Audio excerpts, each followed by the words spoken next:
Good afternoon, everyone. This is Alex Corey with Values Quest, and I'm bringing you the next video in our series on the financial planning process.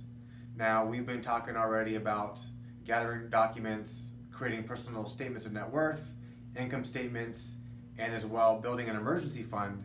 And now we're getting into some of the other details about the financial planning process. Particularly today, we're going to talk about saving for retirement. I was just in a meeting with Fidelity, and statistically, only 5% of Americans over the age of 65 have at least $1 million saved for retirement. Now, if you think about that number, 5% is not a whole lot, and we have more and more baby boomers retiring every day. They're going to need as much money as possible to fund their retirement when we consider things like healthcare expenses, long-term care, which is different than healthcare, and inflation to boot. So life isn't cheap. It's not going to get any cheaper. So we need to make sure that we're growing our money for the long term. So what are the things we want to really talk about in regards to saving for retirement? Well, first off, we want to focus on your 401k and other retirement savings plans that are available through your work. And if you don't have a retirement savings plan available, you can always open up your own individual IRA or Roth IRA on your own at any retail brokerage firm. But you can also refer to investing as thinking about how much do you need to save for your kids for college, or maybe some other short-term goals that you have for yourself. Maybe that's having to do with saving for a down payment on a home, a new car, setting up a vacation fund. It really is limited to what your dreams and what your values and goals are around your money. So we're going to take a look at a couple examples here. And I think these examples are very powerful because what we typically hear is put as much money as you can away for your retirement, and you're going to have something saved up at the end of the day. Well, that's not really goal driven. It's not really purpose driven. It's more someone telling you what to do without any expected result. But in this example here, what we're going to figure is that how much can we grow $3,000 assuming a 6% rate of return. So if you're younger and say you have 25 or 30 years to retire, if you were to invest $3,000 in your 401k in 1 year, let's say you let that money sit for 30 years, that amount of money can turn into $17,000 for you. I think that's a pretty good rate of return over a 30-year period.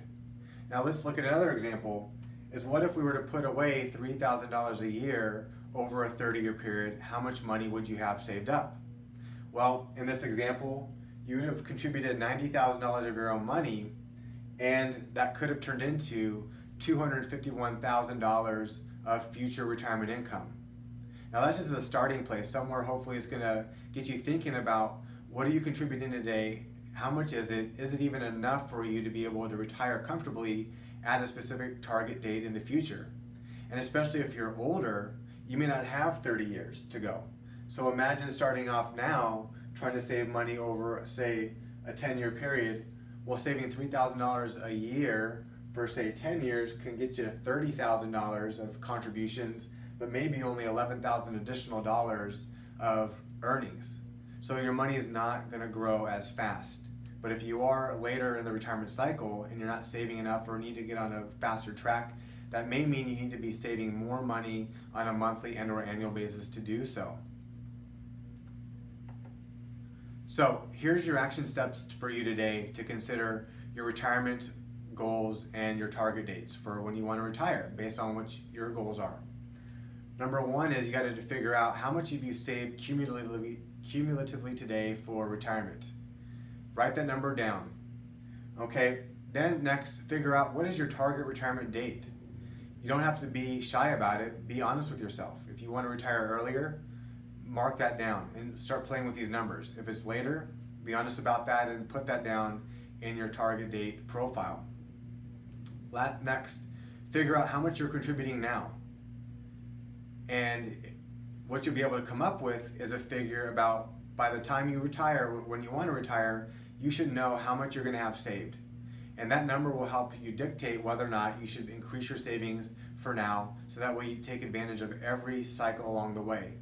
Right now we're in a down market, so it's a good time to start thinking about investing more money anyways, when you can buy low now and sell higher. into the future.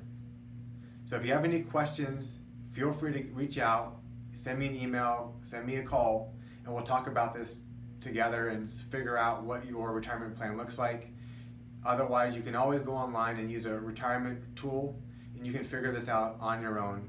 So again, this is Alex Corey with Values Quest. Have a great day.